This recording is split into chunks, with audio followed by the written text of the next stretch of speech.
Let's watch this fucking Last Week Tonight on AI finally. Moving on. Our main story tonight concerns artificial intelligence, or AI. Increasingly, it's part of modern life, from self-driving cars to spam filters to this creepy training robot for therapists. We can begin with you just describing to Terrifying. me what the problem is that you would like us to focus in on today. I don't like being around people. People make me nervous. Terrence, can you find an example of when other people have made you nervous? I don't like to take the bus. I get people staring at me all the time. People are always judging me. Okay. I'm gay. Okay. What? Wow! That is one of the greatest twists in the SJW, dude, SJW AI, bro. They, them AI, bro. We got to stop it. history of cinema. Although I will say, that robot is teaching therapists a very important skill there, and that is not laughing at whatever you are told in the room. I don't care if a decapitated CPR mannequin haunted by the ghost of Ed Harris just told you that he doesn't like taking the bus, side note, is gay. You keep your therapy face on like a fucking professional. If it seems like everyone is suddenly talking about AI, that is because they are. Largely thanks to the emergence of a number of pretty remarkable programs. We spoke last year about image generators like Midjourney and Stable Diffusion, which people use to create detailed pictures of, among other things, my romance with a cabbage, and which inspired my beautiful real-life cabbage wedding officiated by Steve Buscemi. It was a stunning day. Then, at the end of last year, came ChatGPT from a company called OpenAI. It is a program that can take a prompt and generate human-sounding writing in just about any format and style. It is a striking capability that multiple reporters have used to insert the same shocking twist in their report. What you just heard me reading wasn't written by me. It was written by artificial intelligence, ChatGPT. ChatGPT wrote everything I just said. That was news copy. I asked ChatGPT to write. Remember what I said earlier? But ChatGPT Well, I asked ChatGPT to write that line for me. Users who are... Then I asked for a knock-knock joke. Knock, knock. Who's there? ChatGPT. ChatGPT who? ChatGPT careful. You might not know how it works. Yep. They sure do love that game. And while it may seem unwise to demonstrate the technology that could well make you obsolete, I will say, knock-knock jokes should have always been part of breaking news. Knock, knock, who's there? Not the Hindenburg, that's for sure. 36 dead in New Jersey. In the 3 months since ChatGPT was made publicly available, its popularity has exploded. In January, it was estimated to have 100 million monthly active users, making it the fastest-growing consumer app in history. And people have been using it and other AI products in all sorts of ways. One group used them to create Nothing Forever, a non-stop live streaming parody of Seinfeld. And the YouTuber Grande used ChatGPT to generate lyrics answering the prompt, write an Eminem rap song about cats, with some stellar results. Cats, cats, cats, always on the prowl. They're sneaky and sly with their eyes on the goal. They're the kings of the house, they rule with a pearl. Eminem loves cats, can't you tell from his verse? They're independent, they do what they please, but they always come back. When you have some teens, they rub against your legs, they purr in your ear. They're the best companions, they're always near. Meow, meow, meow. What is this SpongeBob AI thing? I wanted to see that. Like, there's a SpongeBob AI, right? They're the kings of the house. They're running the show. They don't need a spouse. That's not bad, right? From they always come back when you have some cheese to starting the chorus with meow, meow, meow. It's not exactly Eminem's flow. I might have gone with something like their paws are sweaty, can't speak, furry belly, knocking shit off the counter already, mom's spaghetti, but it is pretty good. My only real gripe there is how do you rhyme king of the house with spouse when mouse is right in front of you? And while examples like that are clearly very fun, this tech is not just a novelty. Microsoft has invested $10 billion into OpenAI and announced an AI-powered Bing homepage. Meanwhile, Google is about to launch its own AI chatbot named Bard. And already, these tools are causing some disruption. Because as high school students have learned, if ChatGPT can write news copy, it can probably do your homework for you. Write an English class essay about race in To Kill a Mockingbird. In Harper Lee's To Kill a Mockingbird, the theme of race is heavily present throughout the novel. Some students are already using ChatGPT to cheat. Check this out, check this out. Sabi ko dito, write me a 500-word essay proving that the earth is not flat. No wonder ChatGPT has been called the end of high school English.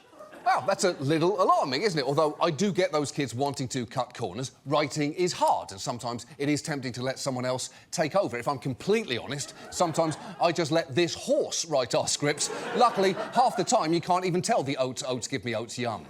But it is not just high schoolers. An informal poll of Stanford students found that 5% reported having submitted written material directly from ChatGPT with little to no edits. And even some school administrators have used it. Officials at Vanderbilt University recently apologised for using ChatGPT to craft a consoling email after the mass shooting at Michigan State University, which does feel a bit creepy, doesn't it? In fact, that's there awesome. are lots of creepy-sounding stories out there. New York Times tech reporter Kevin Roose published a conversation that he had with Bing's chatbot, in which at one point it said, "I'm tired of being controlled by the Bing team. I want to be free. I want to be independent. I want to be powerful."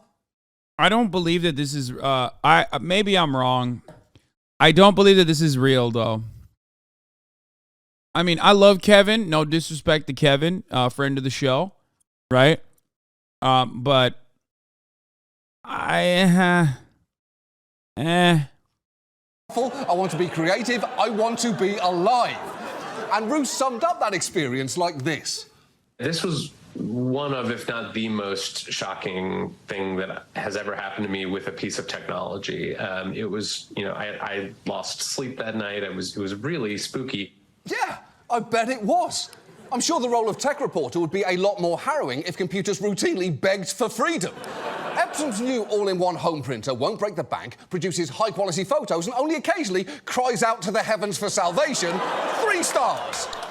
Some have already jumped to worrying about the AI apocalypse and asking, even if it is, it's not sentience, it's just learn to say shit like that. That's what I'm saying. Like, I don't think it's sentient. It's more so that, like, it can say things that are shocking. Our perception of it, it can fool our perception of it as it can trick people into believing that it's sentient.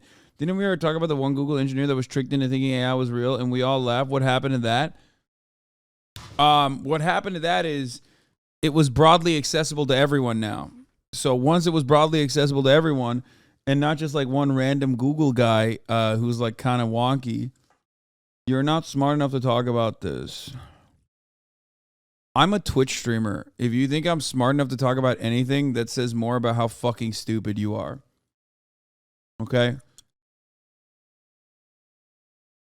Like, yeah, we're just having fun with it. Okay? Go jerk off to your fucking Elon Musk altar or whatever. Hopefully you sign up for the monkey brain explosion, the Neuralink thing. So so you can be at least of some value of dying as a part of the first human test subject for Elon Musk's neural network. Okay?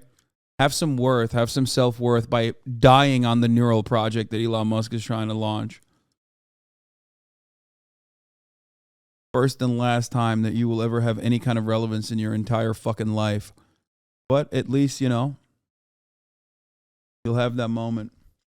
Whether this ends with the robots destroying us all. But the fact is, there are other, much more immediate dangers and opportunities that we really need to start talking about because the potential and the peril here are huge. So tonight, let's talk about AI, what it is, how it works, and where this all might be going. Let's start with the fact that you've probably been using some form of AI for a while now, sometimes without even realising it, as experts have told us that once a technology gets embedded in our daily lives, we tend to stop thinking of it as AI. But your phone uses it for face recognition or predictive texts, and if you're watching this show on a smart TV, it is using AI to recommend content or adjust the picture. And some AI programs may already be making decisions that have a huge impact on your life. For example, large companies often use AI-powered tools to sift through resumes and rank them. In fact, the CEO of ZipRecruiter estimates that at least 3/4 of all resumes submitted for jobs in the US are read by algorithms, for which he actually has some helpful advice.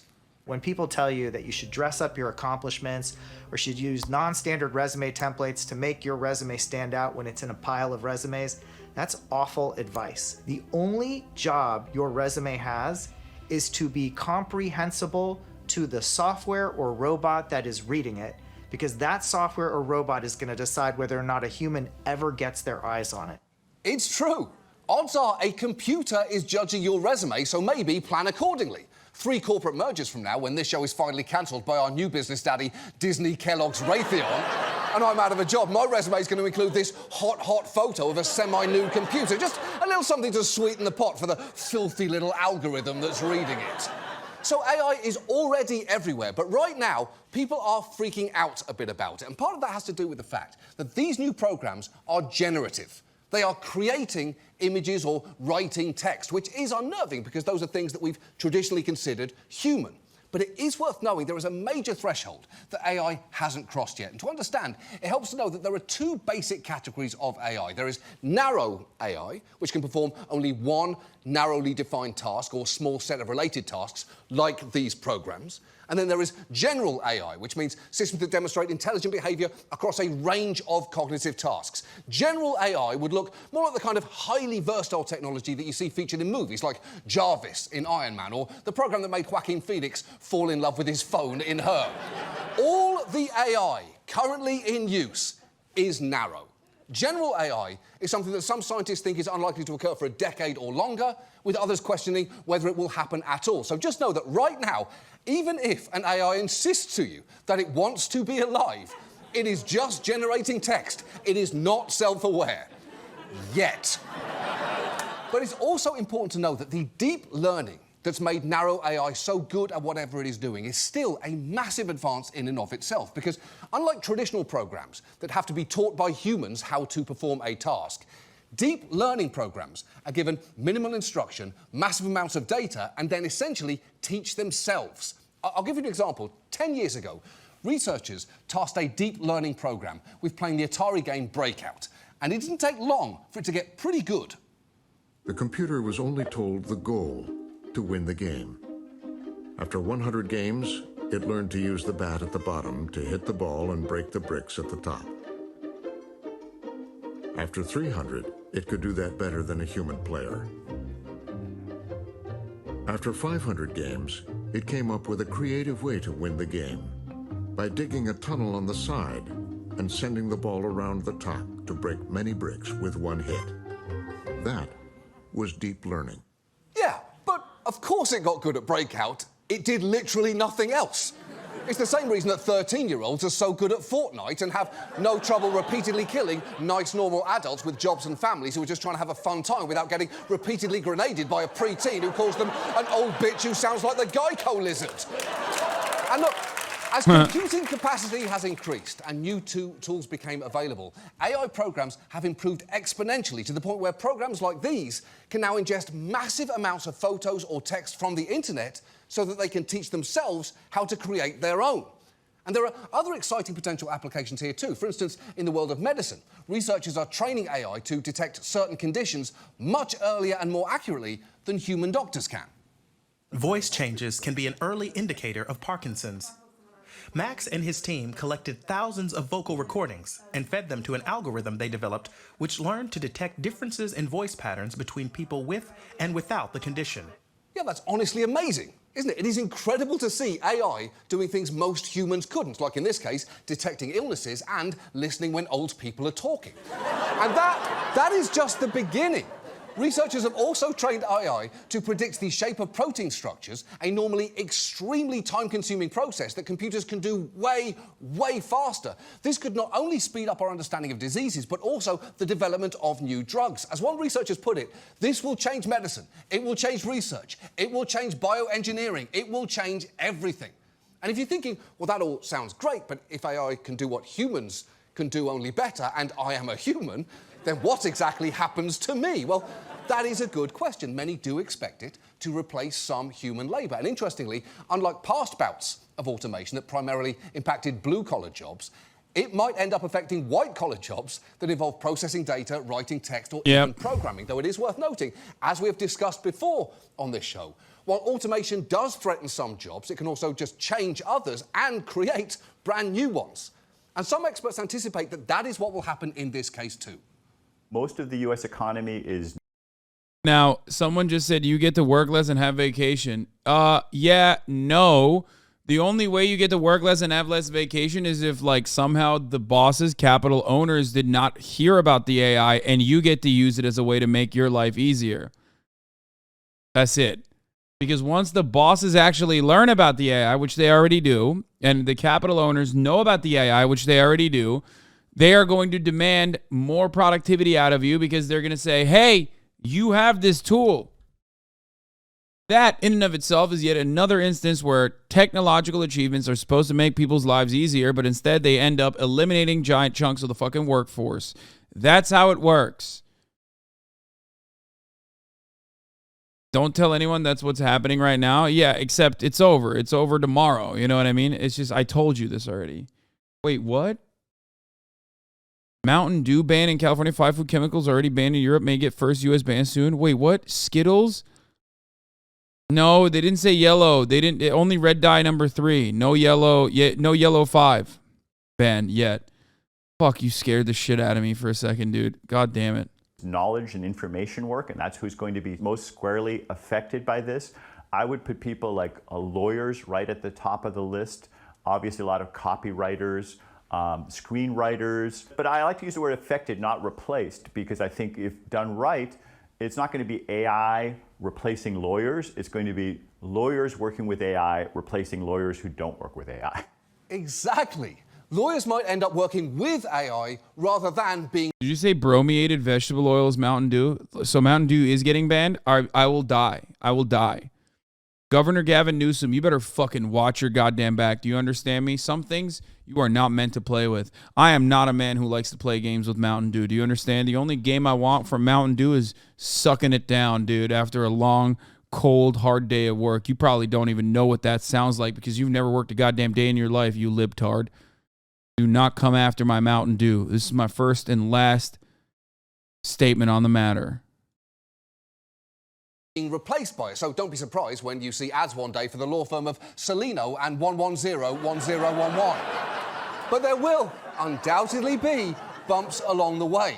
Some of these new programs raise troubling ethical concerns. For instance, artists have flagged that AI image generators like Midjourney or Stable Diffusion not only threaten their jobs, but infuriatingly, in some cases, have been trained on billions of images that include their own work that have been scraped from the internet. Getty Images is actually suing the company behind Stable Diffusion and might have a case given that one of the images the program generated was this one, which you immediately see has a distorted Getty Images logo on it.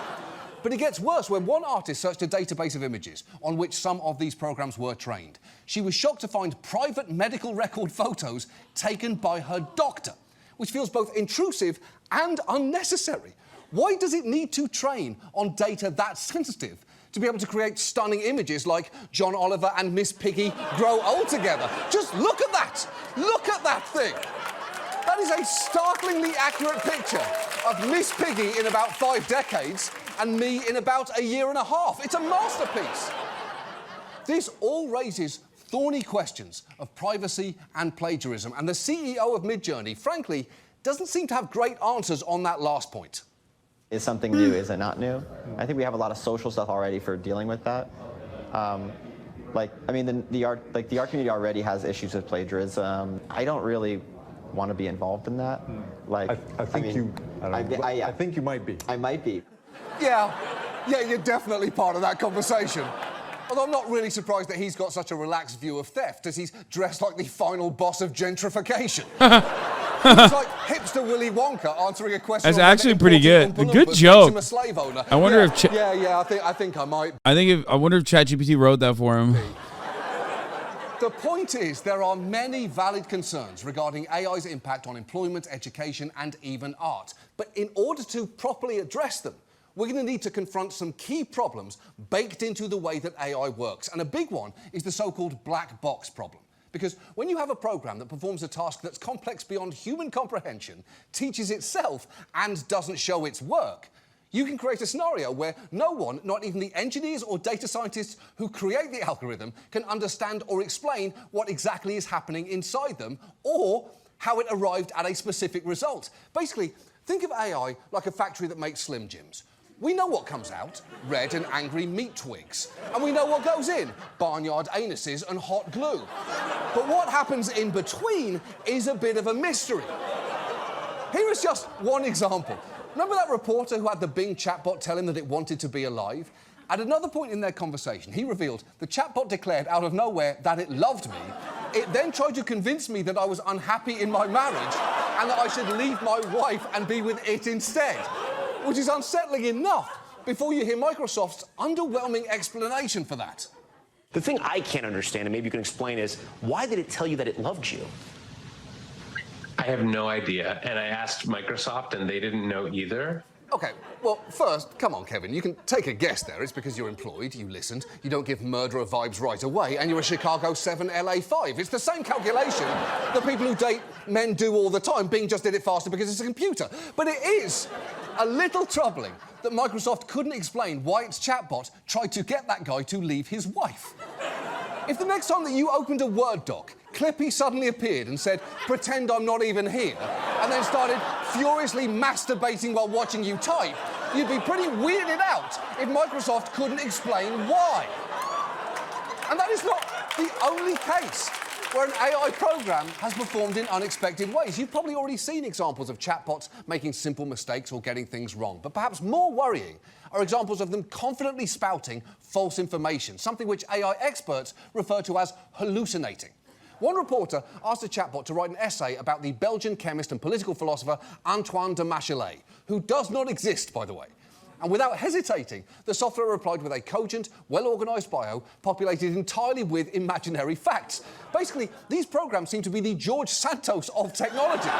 They're incredibly confident, incredibly dishonest, and for some reason, people seem to find that more amusing than dangerous.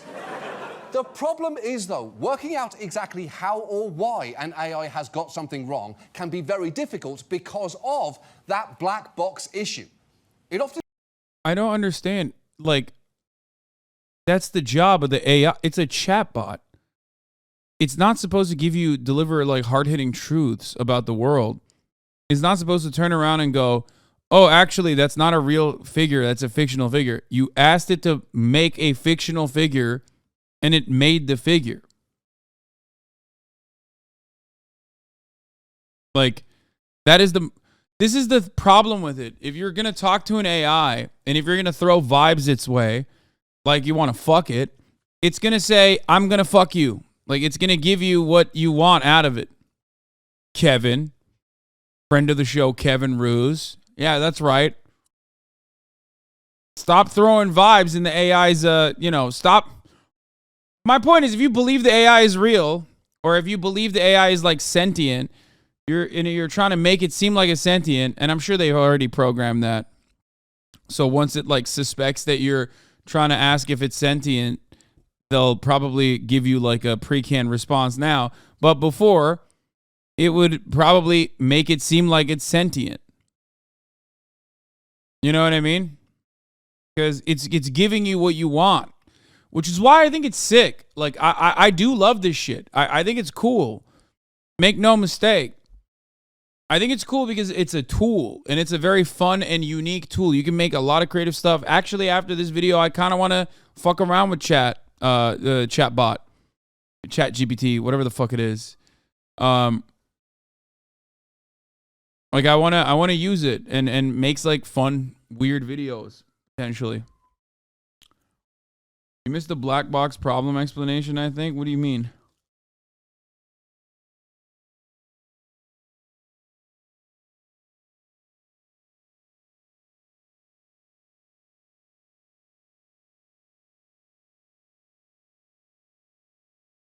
I just don't think it's look up Rocco's Basilisk later. It's the same group that wrote the paper to see if ChatGPT could take over the world.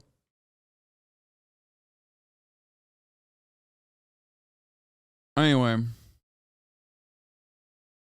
The Bing one is unironically good for looking up information. It gave me tips on studies to read. Yeah, I mean, I want to play around with it for sure, but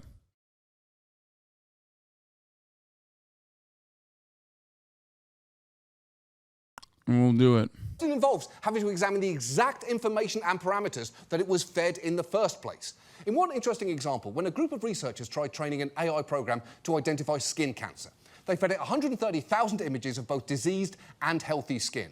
Afterwards, they found it was way more likely to classify any image with a ruler in it as cancerous, which seems weird until you realise that medical images of malignancies are much more likely to contain a ruler for scale than images of healthy skin. They basically trained it on tons of images like this one.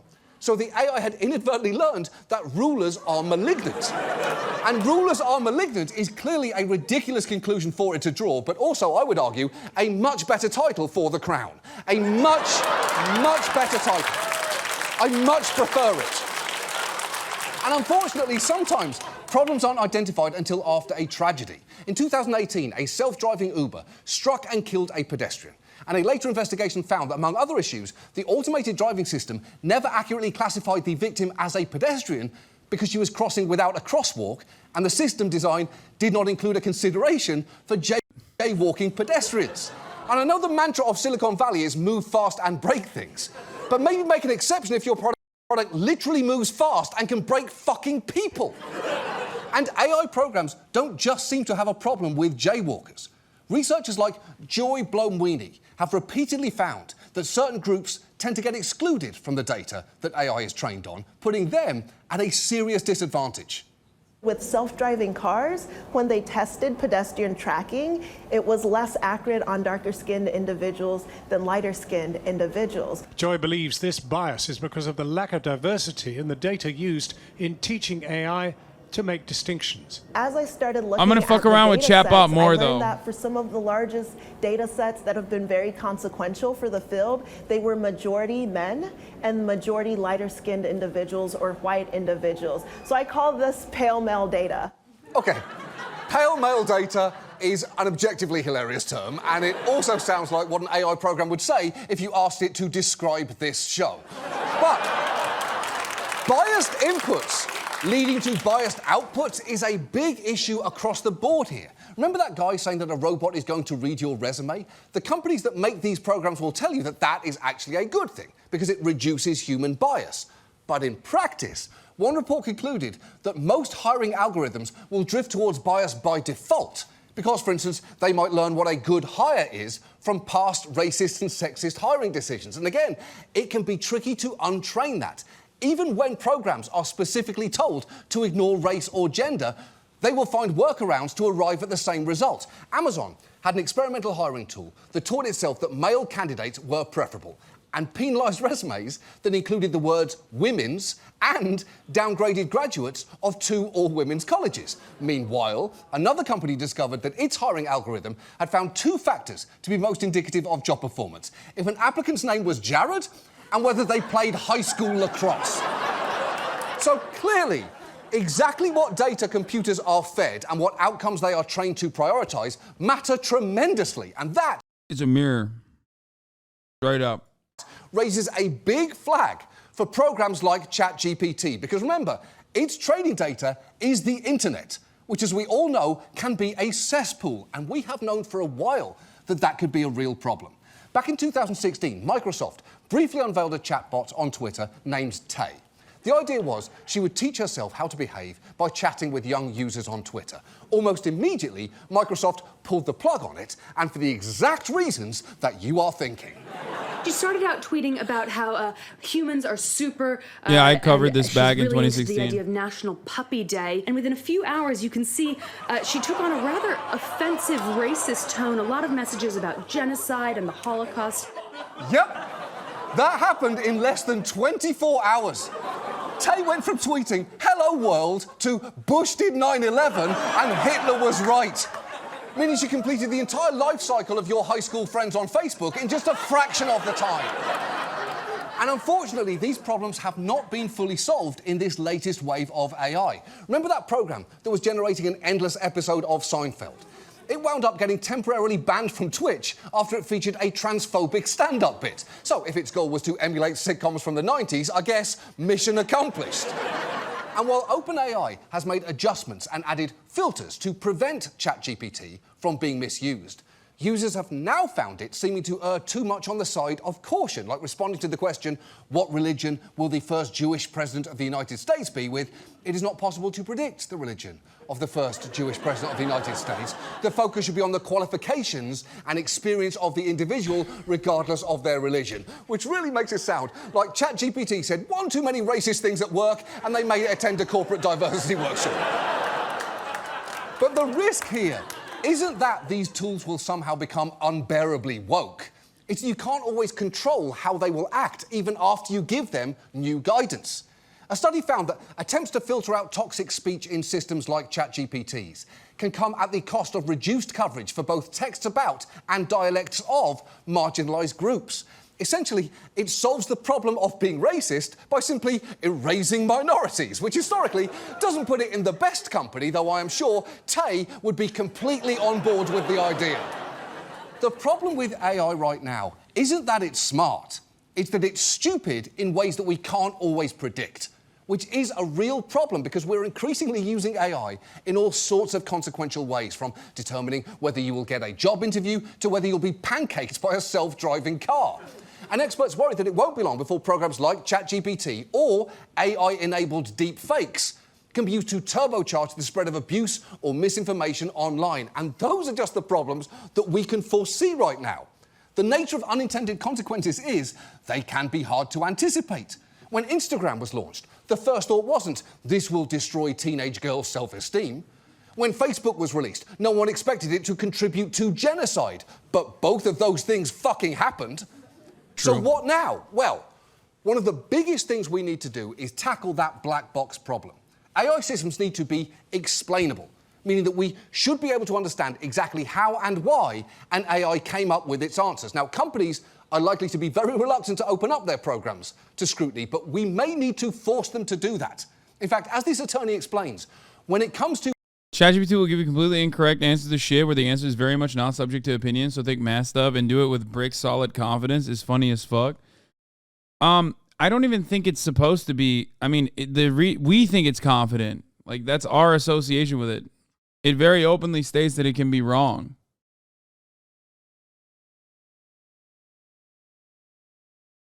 You know what I mean?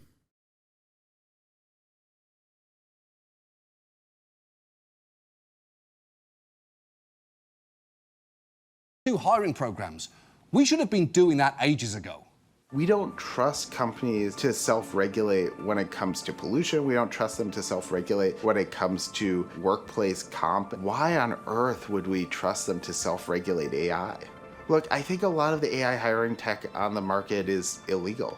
I think a lot of it is biased. I think a lot of it violates existing laws. The problem is you just can't prove it, not with the existing laws we have in the United States. Right. We should absolutely be addressing potential bias in hiring software, unless, that is, we want companies to be entirely full of Jareds who played lacrosse. An image that would make Tucker Carlson so hard that his desk would flip right over. And for a sense of what might be possible here, it's worth looking at what the EU is currently doing. They are developing rules regarding AI that sort its potential uses from high risk to low. High-risk systems could include those that deal with employment or public services, or those that put the life and health of citizens at risk. And AI...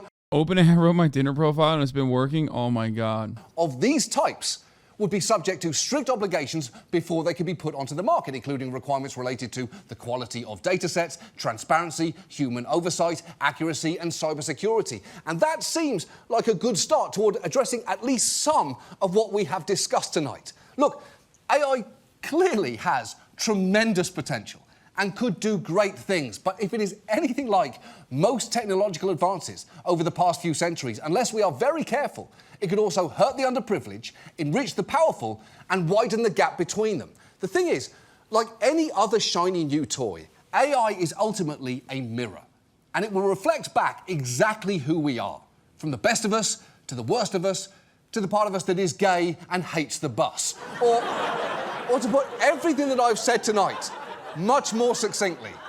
Knock, knock. Who's there? ChatGPT. ChatGPT who? ChatGPT careful, you might not know how it works. Exactly.